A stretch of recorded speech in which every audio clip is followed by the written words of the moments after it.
بھائی نکاح شریعت کے مطابق کریں گے کہ غیر شرعی؟ ارے بھائی ہاتھ اٹھا کے بتلائیے بھی تو، لیکن یہ جوان سے کہتا کہ ہاتھ اٹھانے کے وعدہ ہو جائے۔ چلے ہم کو نکاح کرنا مان لینا ہے، اور وہ بڑی گاڑی کون گاڑی آئی ہے بھلے، اور بھلے اور بڑی گاڑی کون ہے؟ آپاچی کی فرمائی تیل ڈالنے کا پیسہ نہیں ہے، لیکن آپاچی ہمیں چاہیے۔ وہ بیچارہ لڑکی والا کیسے نظر کرے، کہیں سے قرض لے کر زمین میں کر بیچارے کرتے ہیں۔ اے اللہ کے اے ظالموں، ذرا وہ تو غور کرو کہ لڑکی کے باپ کو تم نے دکھ دیا، مصیبت میں ڈالا، سود پر اسے گرفتار ہونے پر مجبور کیا، اللہ کے یہاں کیا منہ دکھاؤ گے؟ اللہ کے یہاں کیا جواب دوں گے؟ کتنے لڑکی کا باپ میرے یہاں آ کے کہتا ہے 5 سال ہو گیا قرض میں ڈوبا ہوا، سود بڑھ رہا ہے، دن بدن مہینہ سود پہ رقم لے کر شادی کرایا اور سود بڑھ رہا ہے۔ اس لیے آپ اگر سماج کو سدھارنا چاہتے ہیں تو ان باتوں پر عمل کرنا ہوگا۔ انشاءاللہ تعالی سب لوگ کریں گے انشاءاللہ۔ تعلیم ایک پیغام، تعلیمی بیداری، ہم اپنے بچے بچیوں کو اولے وہلے میں دینی تعلیم دلائیں گے انشاءاللہ۔ دوسرا سبب اصلاح معاشرہ سے متعلق کہ ہم نکاح شادی اور جتنی چیزیں ہیں ہم قرآن کے مطابق کریں گے، پیارے حبیب صلی اللہ علیہ وسلم کی سنت کے مطابق کریں گے۔ اور کافی تعداد میں ہمارے خواتین حضرات یہاں پر تشریف فرما ہے، ذرا اس کے لیے بھی 2-4 منٹ میں کہہ دیتا ہوں۔ پیارے حبیب صلی اللہ علیہ وسلم ایک مرتبہ یہ اعلان فرمایا کہ اے خواتین حضرات، اے خواتینوں، میں جب معراج میں گیا تو سب سے زیادہ تعداد میں نے عورتوں کو دیکھا، عورتوں کو جہنم میں دیکھا۔ تو ایک عورت پیارے حبیب صلی اللہ علیہ وسلم کے سامنے کھڑی ہوئی، روایتوں میں آتا ہے عورتوں حسیلتوں کا لفظ آتا ہے، یعنی ایک عقل مند عورت کھڑی ہوئی، اللہ کے رسول آپ زیادہ تعداد میں عورتوں کو جہنم میں کیوں دیکھا؟ عورت جب پوچھی تو پیارے حبیب صلی اللہ علیہ وسلم نے فرمایا کہ 2 باتوں کی وجہ سے میں نے زیادہ تعداد میں عورتوں کو جہنم میں دیکھا۔ ایک چیز آپ نے فرمائی کہ تم لعنت کے جملے بہت نکالتی ہو۔ عورتوں کے سلسلے میں آپ نے فرمایا کہ باتوں بات پر لعنت کے جملے تم نکالتی ہو۔ بچے اگر غلطی کرتے ہیں تم کہہ دیتی ہو یہ بچہ مر کیوں نہیں جاتا؟ جب بچے مر جائیں گے تو روتے روتے حالت خراب۔ لعنت کے جملے تم زیادہ نکالتی ہو، اس لیے میں نے تمہیں جہنم میں زیادہ تعداد میں دیکھا۔ اور دوسری چیز پیارے حبیب صلی اللہ علیہ وسلم نے فرمایا اے عورتوں، میں نے تم کو جہنم میں زیادہ تعداد میں دیکھا اس لیے کہ تم شوہروں کی ناشکری کرتی ہو، اپنے شوہر کی ناشکری کرتی ہو، اس لیے میں نے جہنم میں دیکھا۔ شوہر کی ناشکری بیوی کرتی ہے کہ نہیں کرتی ہے؟ جتنے شادی شدہ لوگ ہیں بہت تجربہ ہوگا، آپ ہمیشہ بہتر سے بہتر کپڑا لا کر دیجیے، فیشن کے لیے ہر فرمائش پوری کیجیے، لیکن خدا نہ خواستہ کبھی آپ کے پاس مجبوری آ گئی، آپ نے اچھی ساڑی نہیں دے سکا، اس کی فرمائش مکمل نہیں کر پایا، وہ عورت کہہ دیتی ہے ہم نے تو اس گھر میں کبھی کچھ پایا ہی نہیں، ساری زندگی کا تباہ برباد جتنا دیا لیا سب گیا آخرا کہہ دیتی ہے اس گھر میں تو لونڈی کی طرح میں رہ رہی ہوں، نوکرانی کی طرح کام کر رہی ہوں اور ہمارا کوئی کام نہیں رہ گیا۔ شوہر کی ناشکری یہ جہنم میں لے جائے گی۔ اے خواتین حضرات، یہ دونوں باتیں اپنے ذہنوں میں لے کر جاؤ۔ لعنت کے جملے تم زبان سے نہ نکالا کرو۔ دوسرے نمبر پہ شوہر کی ناشکری نہ کرو۔ اور پھر ایک اور پوچھ لیا اللہ کے رسول، اے اللہ کے رسول، آپ نے زیادہ تعداد میں خواتین کو دیکھا، اس سے بچنے کا کوئی راستہ ہے کہ نہیں ہے؟ نجات کا کوئی سامان ہے کہ نہیں ہے؟ تو پیارے حبیب صلی اللہ علیہ وسلم نے فرمایا کہ خواتین حضرات، تم زیادہ صدقہ تو خیرات کرو، صدقہ تو خیرات تم کرو۔ کل قیامت میں یہ صدقہ تو خیرات جہنم میں جانے سے آر بن جائے گی، یہ دیوار بن جائے گی اور تمہیں جہنم میں جانے نہیں دے گی۔ اس لیے خواتین حضرات کو میں یہ پیغام دوں گا کہ جو بھی مال و دولت آپ کے پاس ہے، آپ صدقہ تو خیرات کیجئے۔ یہ مدرسے کی شروعات ہو رہی ہے۔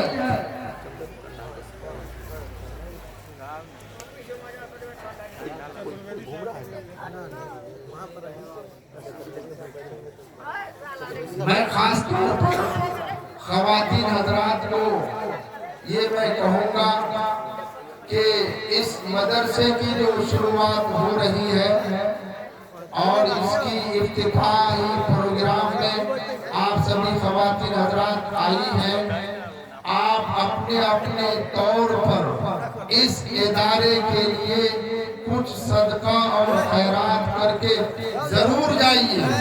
میرے خیال سے ذمہ داروں کو کہوں گا کہ کچھ بچوں کو عورتوں کی محفل میں بھیج دیں اور ہمارے خواتین حضرات اپنے اپنے طور پر اخلاص کے ساتھ اللہ کی رضامندی، اللہ کی خوشنودی کے خاطر جتنا ہو سکے 10 روپے ہی صحیح، آپ جو کچھ بھی لے کر آئی ہیں آپ اس مدرسے کے لیے آپ دیجئے۔ کل قیامت میں جہنم میں جانے سے یہ صدقہ تو خیرات دیوار بن جائے گی۔ حضرت ابو ہریرہ رضی اللہ تعالیٰ فرماتے ہیں کہ آپ نے جب ارشاد فرمایا خواتین سے، اے خواتین تم صدقہ تو خیرات کرو، کل قیامت میں یہ صدقہ تو خیرات دیوار بن جائے گی۔ حضرت ابو ہریرہ رضی اللہ تعالیٰ عنہ فرماتے ہیں کہ سب عورتیں جس کے پاس جو زیورات تھے، جو رقمیں تھی، سب دینے لگی اور اتنا کچھ ہو گیا کہ میرے پاس دودھ رومال لینے کے لیے تھا، پورا رومال بھر گیا۔ اور یہیں سے علماء کرام ثبوت نکالتے ہیں کہ دینی کام کے لیے مردوں کو بھی صدقہ تو خیرات کرنے کی گنجائش ہے، بلکہ جہنم سے چھٹکارے کا ذریعہ ہے۔ اس لیے مردوں کو بھی میں کہوں گا کہ آج اس ادارے کی شروعات میں آپ سے جہاں تک ہو سکے آپ صدقہ تو خیرات کر کے جائیے اور مدد کر کے جائیے۔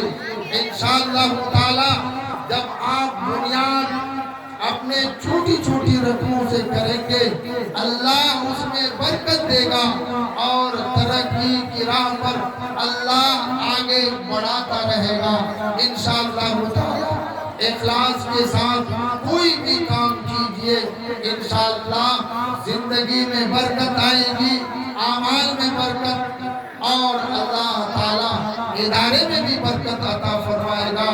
بہت ساری باتیں آپ کو کہہ دی گئی، آپ سن لیے، لیکن یہ ساری باتیں اسی وقت کارگر ثابت ہوگی جب آپ عملی زندگی میں لائیں گے۔ عمل کرنا شروع کر دیں گے تو انشاءاللہ تعالی آپ کی اصلاح ہوگی، انقلاب برپا ہوگا، تبدیلی آئے گی اور اللہ کی نصرت، اللہ کی مدد انشاءاللہ تعالی شامل حال ہوگی۔ اللہ تعالی ہم سبوں کو کہنے سننے کے مطابق اس پر ہم سبوں کو عمل کی توفیق عطا فرمائیں۔ آپ سبھی حضرات جم کے بیٹھے، ابھی ہمارے حضرت مولانا ساجد صاحب چترویدی جن کا بیان بہت سارے لوگ سن چکے ہوں گے اور ان کا بیان ابھی ہونا باقی ہے۔ آپ دل جمی کے ساتھ، جذبے کے ساتھ، عمل کے ارادے کے ساتھ آپ سنیے، انشاءاللہ آپ کا اجلاس کارگر ہوگا۔ اللہ تعالی ہم سبوں کو عمل کی توفیق عطا فرمائے۔ وآخر دعوانا ان الحمدللہ رب العالمین۔